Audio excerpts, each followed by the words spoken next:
Balaji study point की online कक्षा में आपका स्वागत है। प्यारे बच्चों, हम 10th क्लास NCERT किताब को पढ़ रहे हैं। इसके अंतर्गत आज हम प्रश्नावली 1.2 स्टार्ट करने जा रहे हैं, जिसमें हम सीखेंगे कि किसी भी संख्या के अभाज्य गुणनखंड कैसे करते हैं। आइए जानते हैं कि हम किसी संख्या के अभाज्य गुणनखंड कैसे कर सकते हैं। प्यारे बच्चों, यदि आप हमारे चैनल पर नए हैं तो हमारे चैनल को आज ही सब्सक्राइब कर लीजिए, क्योंकि आपको बहुत ही सरल भाषा में हमारे मैथमेटिक्स स्टडी पॉइंट पर सारी वीडियोस मिलेंगे। और यदि आपको वीडियो अच्छी लगे तो लाइक ज़रूर करें। प्यारे बच्चों, मैथ जब ही समझ में आएगी जब आप मैथ की वीडियो शुरू से लेकर अंत तक देखेंगे।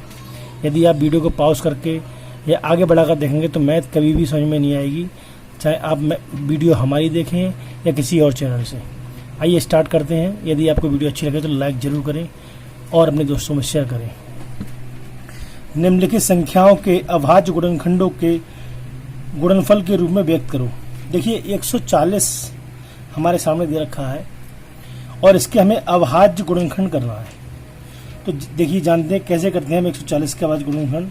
सबसे पहले हम 140 लिखेंगे और 2 से काटेंगे। 2 सत्ते 14, 0 ऐसे ही। ये 2 से फिर कट जाएगा। 2 तियाँ 6 और 1 बचा 10 हो गया। 2 पंजे 10 और ये 5 से कटेगा। 5 सत्ते 35, फिर 7 से कटेगा। 7 एकम 7। तो ये 140 के टुकड़े हुए, अभाज्य गुणनखंड हुए 2 गुणा 2 गुणा 5 गुणा 7। ये हुए 140 के अभाज्य गुणनखंड। अब जानते हैं 156 के गुणनखंड कैसे करते हैं। 2 से काटिए। देखिए, जब भी लास्ट में 0 हो, 2 हो, 4 हो, 6 हो, 8 हो तो वो संख्या 2 से कटती है। तो 2 सत्ते 14, 1 बचा 16 हो गया। 2 अट्ठे 16। अब यहाँ पर 8 है, फिर ये 2 से कट जाएगा। 2 तियाँ 6, 1 बचा 18 हो गया। 2 ने 18।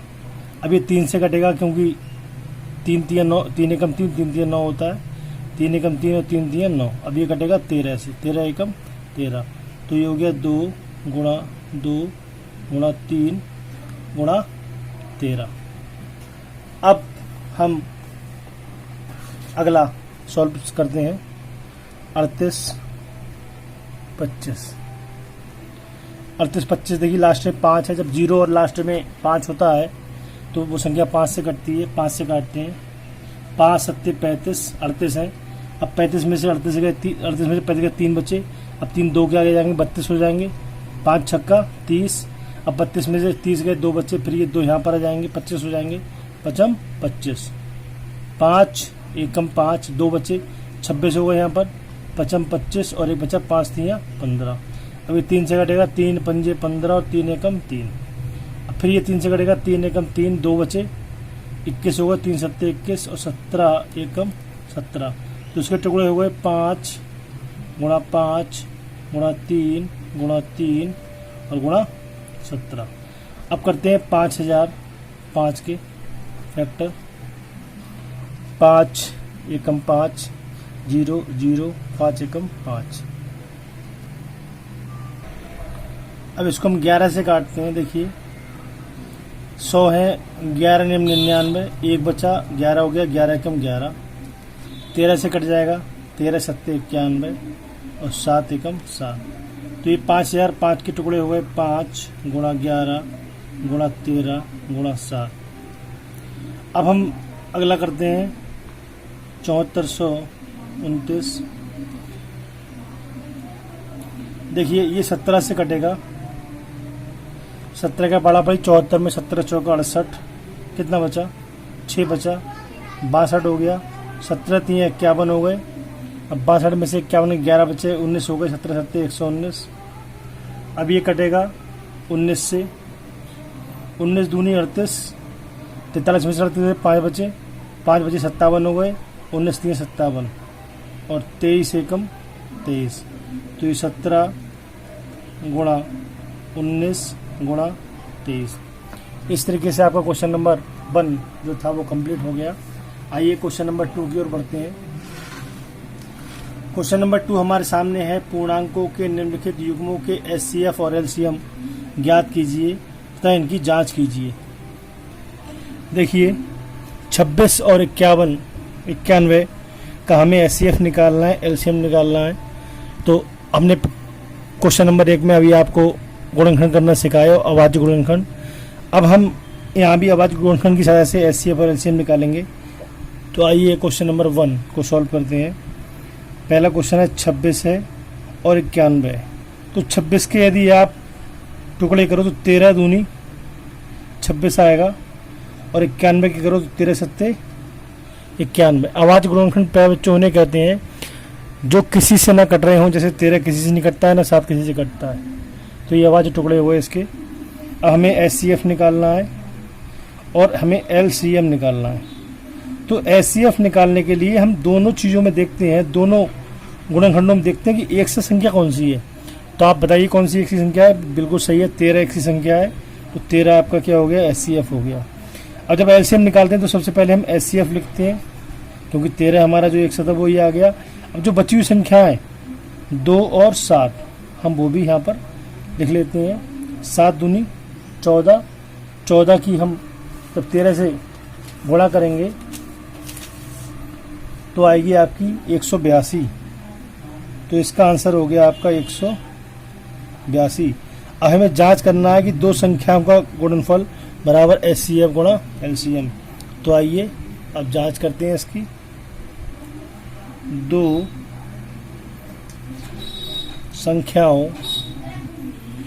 संख्याओं का गुणनफल बराबर एचसीएफ गुणा एलसीएम। तो दो संख्या हमारे पास कौन सी हैं, 26 और 91। इन दोनों संख्याओं की हम गुणा करेंगे, और एचसीएफ हमारे पास है 13 और एलसीएम हमारे पास 182। जब हम इन दोनों की गुणा करेंगे, हम जांच करेंगे, तो जो हमारा दो संख्याओं का गुणनफल आएगा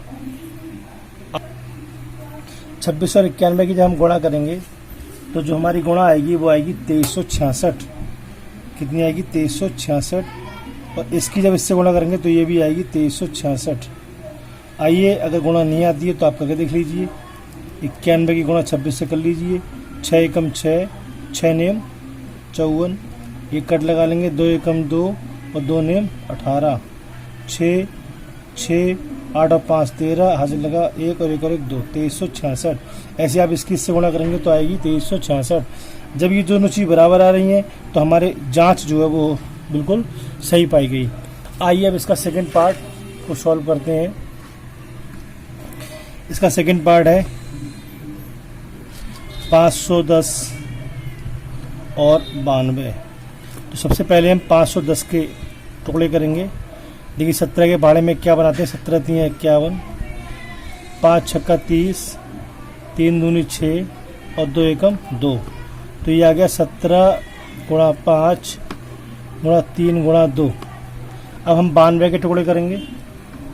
तो 2 चौक 8 और एक बचा 6 हो गया, 2 छंग 12, 2 दूनी 4, 2 3 6 और 23 एकम 23। तो 92 के टुकड़े हुए हमारे 2 गुणा 2 गुणा 23। हम पहले एचसीएफ निकालेंगे, फिर हम निकालेंगे एलसीएम। तो एचसीएफ हमारा कितना हो जाएगा, देखिए 2, दोनों में कॉमन है 2। तो हमारा और कोई संख्या जो है एक सी नहीं है, जो एक सी होती है वही हम लेते हैं एचसीएफ में। तो एचसीएफ हमारा 2 हो गया। अब एलसीएम में क्या लेते हैं, पहले जो एक सा है वो लेते हैं, मतलब 2 ले लेंगे पहले। हमारे पास 17 बचा, 5 बचा, 3 बचा, ये वाला 2 बचा और 23 बचा। इन सबको लिख लेंगे। 17 गुणा 5 गुणा 3 गुणा 2 गुणा 23, मतलब कोई भी संख्या हम छोड़ते नहीं हैं। तो हमारा जो यहाँ से एलसीएम आएगा, अगर हम इन सब की गुणा करेंगे तो इसकी गुणा आएगी हमारे पास 23,460। इस तरीके से हम इनका संख्याओं का एलसीएम भी निकाल लिया हमने, एचसीएम निकाल लिया। अब हम जांच करते हैं। तो जांच करेंगे तो दे रखा है कि दो संख्याओं का गुणनफल बराबर एचसीएफ गुणा एलसीएम। तो दो संख्याओं का गुणनफल, दो संख्या कौन सी है, 510 गुणा 92 और एचसीएफ हमारे पास 2 और एलसीएम है 23,460। जब हम 92 की 510 से गुणा करेंगे तो गुणा आएगी हमारे पास 46,920 और जब इसकी गुणा करेंगे तो ये भी आएगी हमारे पास 46,920। गुणा आप सब लोगों को आती होगी, यदि आपको नहीं आती है तो आप हमें कमेंट में बता दीजिए ताकि हम आपको गुणा भी सिखा दें। अब इसका तीसरा पार्ट आप देखिएगा। आइए तीसरे पार्ट की ओर बढ़ते हैं। तीसरा पार्ट है इसका 336 और 54। तो सबसे पहले हम 336 के अभाज्य गुणनखंड करेंगे। आप देख रहे हैं 3 3 3 के बारे में सब आते हैं। 3 एकम 3, 3 एकम 3, 3 दूनी 6। अगर 2 लास्ट में 2 से कटेगा, 2 पंजे 10 और 1 बचा 12 हो गया, 2 छंग 12, फिर 6 लास्ट में 2 से कट जाएगा, 2 दूनी 4 और 2 अट्ठे 16। अब ये 2 से फिर कट जाएगा, 2 एकम 2, 2 चौका 8, 2 सत्ते 14, 7 एकम 7। 336 के जो फैक्टर थे वो हो गए 3 गुणा 2 गुणा 2 गुणा 2 गुणा 2 गुणा 7 गुणा 2 गुणा 2 गुणा 7। हम 54 के करेंगे तो 2 दूनी 4, 2 सत्ते 14, 3 के बारे में 27 आता है, 3 नीम 27, 3 3 9 और 3 एकम 3। 2 गुणा 3 गुणा 3 गुणा 3। तो हमारा एलसीएम हमें निकालना है और हमें एचसीएफ निकालना है। तो पहले हम एचसीएफ निकालेंगे। तो ये 3 देखिए एक सा है, 3 आ गया। ये 2 भी एक सा है, 2 आ गया। अब कोई और नंबर जो है हमारे पास एक सा नहीं बचा, तो हमारे पास जो एचसीएफ हो गया वो हो गया हमारे पास 6।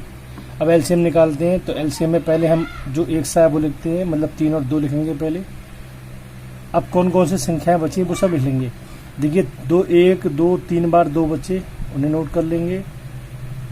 और 2 बार 3 बचे, उन्हें नोट कर लेंगे। और एक बार बचा हमारे पास 7, उसको नोट कर लेंगे। तो इन सब की जो गुणा आएगी वो कितनी आएगी? गुणा आएगी आपकी इनकी 3024। 3024 इसकी गुणा आएगी। अब हम क्या करेंगे, जांच करेंगे। तो जांच पर हम पाएंगे कि 2 संख्याओं का गुणनफल बराबर एलसीएम गुणा एचसीएफ। और 2 संख्याएं हमारे पास कौन कौन सी हैं? 2 संख्याएं हमारे पास 336 और 54। एलसीएम है हमारे पास 3024 और एचसीएफ है हमारे पास 6। हम जब इनकी गुणा करेंगे 54 की 336 से तो आएगी 18,144 और इससे करेंगे तभी आएगी 18,144। तो ये हमारी जांच जो है वो 1 सी आना चाहिए, तभी हमारा जो क्वेश्चन है वो सही माना जाएगा, जांच हमारी सही मानी जाएगी। आपका क्वेश्चन नंबर 2 कंप्लीट होता है। आज का वीडियो यहीं तक। कल क्वेश्चन नंबर 3 को लेकर के हम फिर हाजिर होंगे। आप हमारे चैनल पर बने रहिए, हमें कमेंट करते रहिए। कमेंट करने का कोई पाई पैसा नहीं है, ना ही सब्सक्राइब करने का कोई पाई पैसा। अपने दोस्तों में शेयर कीजिए।